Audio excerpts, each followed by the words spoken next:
بڑے سے بڑا مفکر، بڑے سے بڑا اچھا ادیب، عالی نسب شاعر جب بھی لکھتا ہے تو کتاب کے ابتدائیے میں مجبور ہوتا ہے لکھنے پر کہ میری کتاب کو امعان نگاہ سے پڑھیے، اگر کوئی غلطی، کوئی کوتاہی، کوئی سکم پائیں تو براہ کرم مجھے آگاہ کریں تاکہ آئندہ ایڈیشن میں اس کی اصلاح کر دی جائے۔ لیکن قرآن کھولو تو پہلا جملہ یہی ملتا ہے، یہ کتاب میں شک نکال کے تو دکھاؤ، اس کتاب میں کوئی عیب نکال کے تو دکھاؤ، یہ عیب سے بھی پاک ہے، یہ ریب سے بھی پاک ہے، اس میں کوئی شک نہیں، اس میں کوئی شبہ نہیں۔ ذالک الکتاب لا ریب فی، اللہ اکبر۔ ذالک کا اشارہ بعید کے لیے ہے لیکن عظمت کے لیے یہاں بیان فرمایا گیا۔ اس کا یہ معنی بھی ہو سکتا ہے کہ یہ وہ بابرکت کتاب ہے جو آسمانوں سے آئی ہے، اللہ اکبر، یہ وہ کلام الہی ہے جس میں کوئی شک نہیں۔ ہدی للمتقین، یہ کتاب متقیوں کے لیے ہدایت ہے، اللہ اکبر۔ اس کتاب کو ہدی للناس بھی کہا گیا، تمام لوگوں کے لیے ہدایت، اور ہدایت کے مفہوم کو آپ اچھی طرح سمجھتے ہیں، رہنمائی کرنے والی، راستہ دکھلانے والی، منزل تک پہنچانے والی، اندر کی بیماریوں کو دور کرنے والی، باطنی امراض کے لیے شفا۔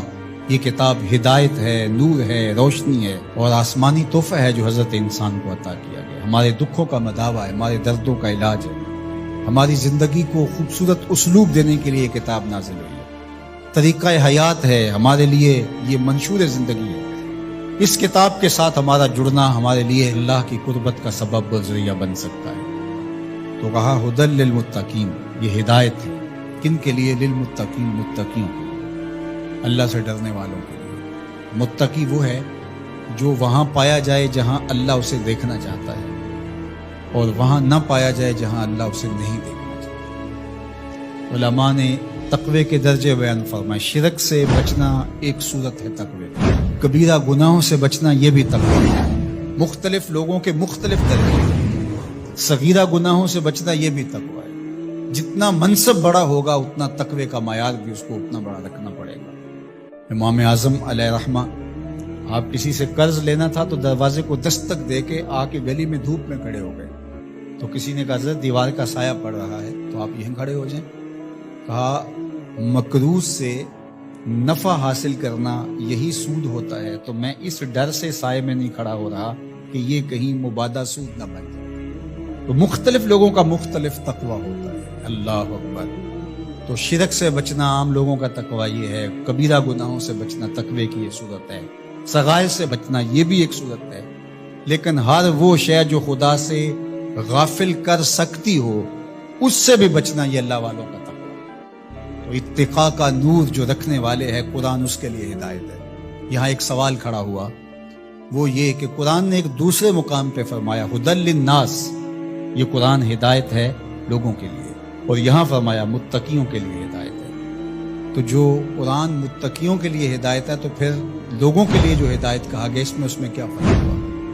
تو بات یہ ہے کہ قرآن کی طبع کے اندر تو ہدایت ہی رکھی گئی ہے، قرآن تو نور ہی بانٹتا ہے، لیکن یہاں اس سے اکتساب فیض کون کرتے ہیں؟ وہ متقی ہیں۔ قرآن ہے ہدایت، سراپا ہدایت، لیکن جو کفار ہیں، مشرکین ہیں، وہ اس ہدایت کے سرچشمے سے کچھ حاصل نہیں کر پاتے، اس سرچشمے کے پاس بیٹھ کر کے بھی اندھیرے میں رہتے ہیں، لیکن جو متقی ہیں وہ قرآن سے نور حاصل کر کے اپنی زندگی میں چراغاں کر لیتے ہیں، یعنی اکتساب ہدایت متقی کرتے ہیں۔ لیکن قرآن مجید جو ہے وہ سراپا ہدایت ہے، وہ سب کے لیے، اگر کافر بھی ہدایت لینا چاہے تو قرآن اس کو بھی دے گا، لیکن اگر وہ نہیں لینا چاہتا بلکہ اس کی ضد بڑھتی ہے، اس کے اندر جو ہے وہ حسد بڑھ جاتا ہے، اس کی دشمنی بڑھ جاتی ہے۔ قرآن مجید میں اللہ تعالیٰ نے دوسرے مقام پر ارشاد فرمایا وَنُنَزِّلُ مِنَ الْقُرْآنِ مَا هُوَ شِفَاءٌ وَرَحْمَةٌ لِّلْمُؤْمِنِينَ وَلَا يَزِيدُ الظَّالِمِينَ إِلَّا خَسَارًا، یہ شفا ہے، رحمت ہے مومنین کے لیے، لیکن جو ظالم ہے ان کا نقصان زیادہ ہوتا ہے، وہ خسارہ زیادہ حاصل کرتے ہیں۔ یُضِلُّ بِهِ كَثِيرًا وَيَهْدِي بِهِ كَثِيرًا، اسی قرآن سے کچھ ہدایت لیتے ہیں اور اسی قرآن سے کچھ گمراہ ہوتے ہیں۔ تو قرآن کا قصور تھوڑا، بارہ کے در لطافت تبش خلاف نیست، در باغ لالا رویت و در شورا بوم خاص، بارش کی فطرت کے اندر، طبع کے اندر کوئی اختلاف نہیں، اس کے فردوس بدامہ قطروں کے اندر زندگی ہے، نور ہے، تازگی ہے، لطافت ہے، برکت ہے، حیات ہے.